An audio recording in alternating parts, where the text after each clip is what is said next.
सत्संगी प्रेमियों को ये सूचना दी जा रही है कि मुक्ति दिवस का पावन पर्व अपने अपने घरों में प्रातःकाल 7:00 पर ये झंडा लगाएंगे। जो झंडे को लगाएंगे। झंडा अधिकार का प्रतीक, पहचान है ये तुम्हारी, ये तुम्हारी पहचान है, तुम्हारे गुरु की महिमा की पहचान झंडा। और जगाए नाम, इस जगाए नाम के झंडे से कितना काम हो रहा है, कितनी बीमारी महामारी जा रही है, कितने भूत प्रेत उतर रहे हैं। ये काम कोई झंडा नहीं करता। हिंदुस्तान में जितनी पार्टियां उतरे झंडे और जितने धार्मिक लोग उनके भी झंडे, लेकिन इन दोनों में कोई ऐसा झंडा नहीं है जो गाड़ करके ये लोगों की परेशानी उतारे, कम करे या भूत प्रेत उतारे। ये झंडा कोई नहीं। इसलिए अनोखा झंडा ये गुरुदेव प्रभु नाम का, ये प्रभु नाम की महिमा है। तो झंडा आप सुबह लगाएंगे।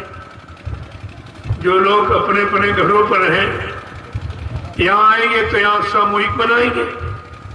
जो नहीं आ पा रहे हैं अपने अपने घरों पर ये झंडा लगाए। एक सप्ताह के बाद जिस प्रार्थना पाठ पूजा सम्मान के साथ झंडा लगाया जाएगा, उसी तरीके से पूजा पाठ सम्मान के साथ इसको उतार कर बक्से में रख लो।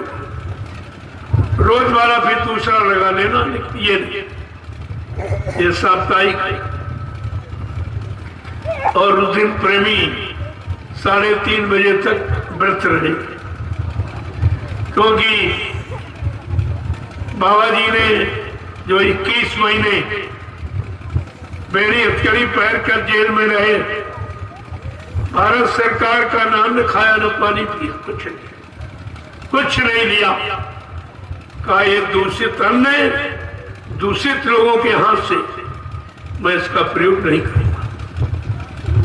जिन्होंने 21 महीने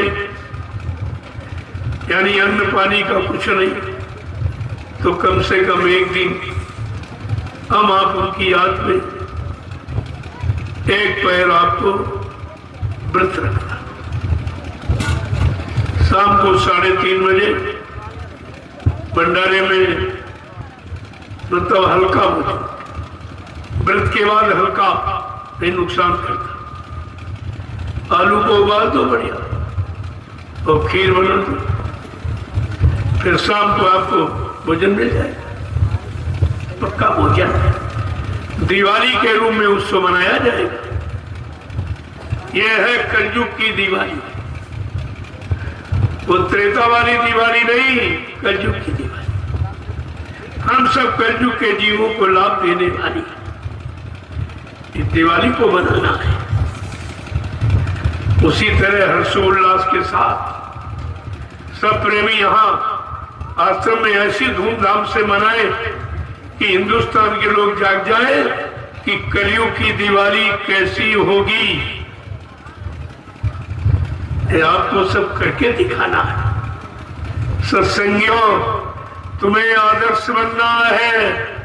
संदेश सद्गुरु का तुम्हें चरितार्थ करना है। ये गुरु भक्ति कैसी होती है हम पाठ पढ़ा के मानेंगे। ये आपको करना है। 23 मार्च मुक्ति दिवस, इस दिन बाबा जी को जेल से रिहा किया गया बिना कारण की। जब कारण पूछा गया, कहते कारण तो कुछ नहीं है। ऐसा मालूम देता है कि उत्तर प्रदेश की सरकार बाबा जी से नाराज है, इसलिए उनको ये तनाई दी बगैर कारण के जेल। प्रणाम कितना बुरा हुआ। बाबा जी ने कह भी दिया था, जो हमसे टकराएगा वो चूर चूर हो जाएगा और सब ध्वस्त हो गए।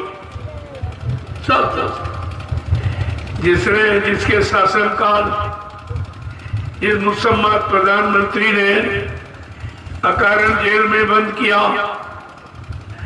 और बेड़ी अटकड़ी पहराई चोरों की तरह सजा दिया और मार डालने के लिए कटघरे में, वो सब साफ हो गया।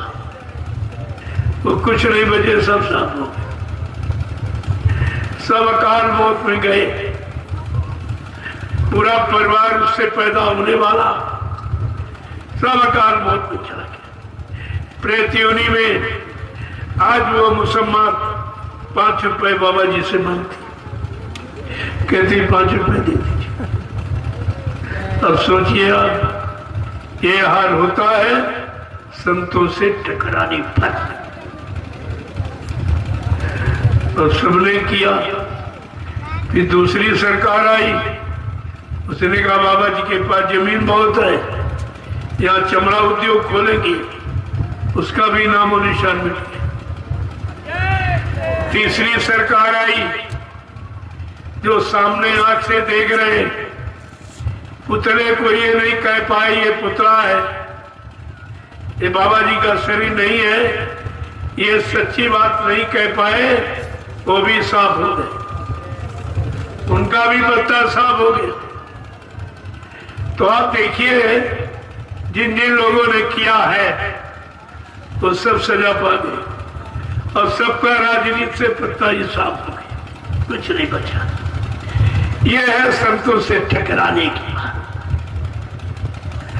अब ये इसने भी कुछ नहीं किया है, संतों के लिए तो कुछ नहीं कहा। हाँ, कुछ को तो जेल में बंद किया है, लेकिन वो बंद होना आवश्यक है, क्योंकि झूठे सदगुरु बनकर ये कितने जनता को गुमराह कर रहे हैं, न किसी की जीवात्मा जगा रहे, न परमात्मा से मिला रहे। जब खुद ही नहीं जागे तो दूसरों को क्या जगाएंगे। ये तो बाबा जी ने पहले 1980 में कहा था, अरे भाई हमारी प्रार्थना है वही अपने नाम के आगे ये गुरु और सदगुरु और संत ये लिखना मत, ये लिखने का विषय नहीं है। ये करने वाला जब आएगा तो करके दिखाएगा, लेकिन वो लिखा पढ़ी में नहीं होगा, वो करके दिखाएगा और लोग बाद में उसका इतिहास बना के चिल्लाएंगे, और जो बाद में लोग चिल्लाएंगे। ये सब मतलब यानी, तो ये बात तो लोगों की समझ में नहीं आई। कहा जो लोग अपने नाम के आगे कोई संत लिखेगा, सदगुरु लिखेगा, भगवान लिखेगा, सरकार लिखेगा, महाराज लिखेगा, तो ये सब एक दिन जेल का दरवाजा देखेंगे। 80 में बाबा जी ने स्पष्ट कह दिया और कहा भाई ये पढ़ने का विषय नहीं है, ये तो काम करने वालों का। काम करो, तुम्हारा लोग नाम खुद ही रख देंगे। काम करोगे तुम्हारा सम्मान हो जाएगा, तुम्हारी लोग पूजा करेंगे, लेकिन काम अगर नहीं किया तो ये झूठा नाम तुम्हारे से छीन लिया जाएगा। ये सब पहले ही बताया, ऐसा नहीं है, सब सचेत किया, सब